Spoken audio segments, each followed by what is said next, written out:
The next day, we were flying again. We landed at an outpost to deliver supplies, and as soon as we sat down, Arvin soldiers mobbed the helicopter. Lowland soldiers, they hate the mountains and can't wait to go home. They smother Sergeant Sunto in the belly before he has a chance to unload the cargo. Cochrane waves out the window. "Get away, you bastards! Damn them! You aboard, Sunto?" He rams the mixture forward to full rich, intending to take off before the Vietnamese can overload us. I pull the handle back and hang on tight. Cochrane sits astonished, red knobbed and mobile in his great hairy fist like a wild rose plucked from an amazed bush. "God damn," he yells, turns loose of the handle, pulls off his shoulder straps, and jumps out of the cockpit. He leaps into the mass of soldiers and beats on them with his fence post arms and throws them out like wheat shocks ripped by a tornado. The other Arvins run like a rack of pool balls blasted by the cue. 2 are trapped in the belly. Cochrane reaches in and tosses one out by the seat of his pants. The soldier lands on his head, rolls to his feet, and comes up running. Sunto throws the other one out.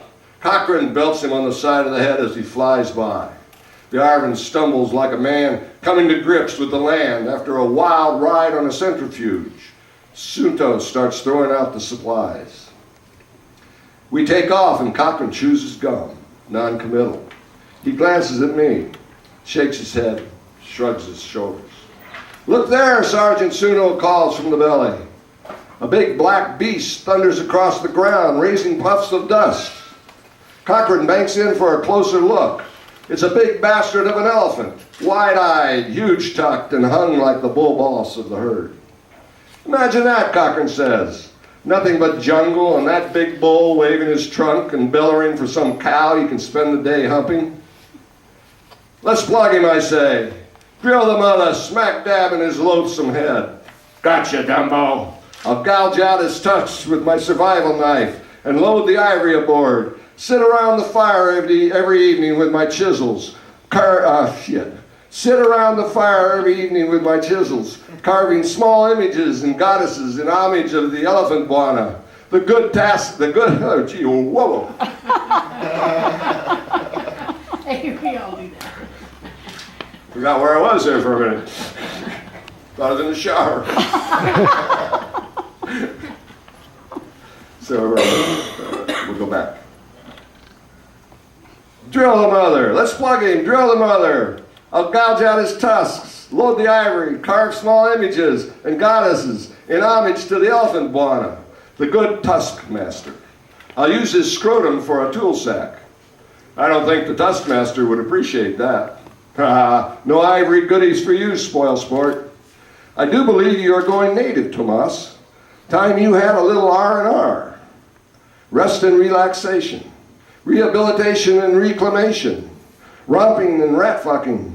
A necessity for hotshot pilots burning themselves out on the steady diet of fly and drink and to hell with the Victor Charlie attitude we Americans so easily develop in the tropics. Cochrane slaps the bar and bellows across the room. "Hey, innkeeper, bring a combat warrior a drink. You ever lie in bed at night, feel something rustling in your gear, shrug it off as a rat or a varmint, then turn on your flashlight and spotlight a sneaky Pete infiltrating the camp and stabbing the boys in their sleep? That's rough, man, rough. Nerves are frayed, hands shaking like a rotor blade out of track. Where's that drink?" I stand up on a chair. "We're looking down the barrels of their 20 Mikes. Mortars explode over our heads. Choppers crash like rocks, but we bore in. Those bastards can't stop us. We overwhelm them with our strength, outmaneuver them with the equipment, outfox them with our smarts, destroy them with our superior firepower."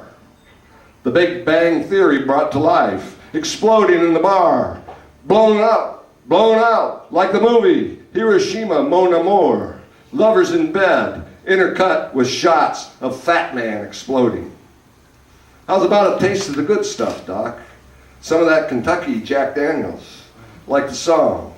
Long dong from Kentucky, long dong, ain't he lucky? Long dong, what I mean, he's Long Dong John from Bowling Green. Boom, boom, boom, boom. Until his luck runs out, then he's Long gone Kong, from Mung Ducky, long gone Kong, ain't he unlucky? Long gone Kong, from Man Ducky, he's so gone, he's long gone Kong. Like a string run out to the end. Remember, son, Daddy says, when it comes to bull roar, a little parody can go a long ways. Yes, Daddy, I know.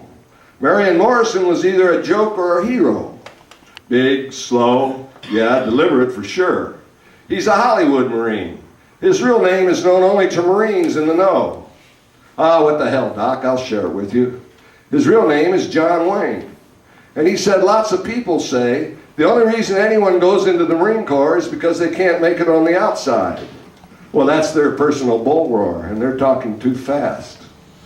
Slow it down, Doc, so everyone will know. This is the real skinny. That's it, Doc. There ain't no mo. There ain't. Thank you, thank you, thank you. Thank you. That was a nice little journey through time there. And so now I would ask that you relax in the time capsule and return with me to present day Eugene, where we can now have a little fun with some of the songs from the book. Walker T. Ryan will come up here with me, and we'll do a few. You can take a little break too. And I will turn my